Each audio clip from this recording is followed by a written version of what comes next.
Hi guys, welcome to How to Maximize. In this video, I will show you how to trade players in FIFA Mobile.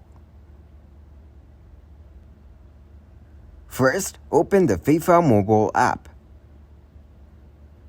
Close this tab.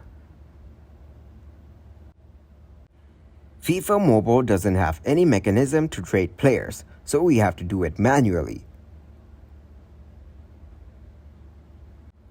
First, we need to find a player that has the same value. After that, you need to put the maximum coin leverage with that player. To do so, go to the Market section. Now tap on My Players. First, we need to select a player which you want to sell. Then tap on the option of Sell. Now, put the price. The first person which you want to trade needs to do the same thing and find someone within this lowest price to highest price pool. Now they need to find the same player which they have just sold. Buying the players is the only way to trade them. So this is the only way to trade our players on FIFA Mobile.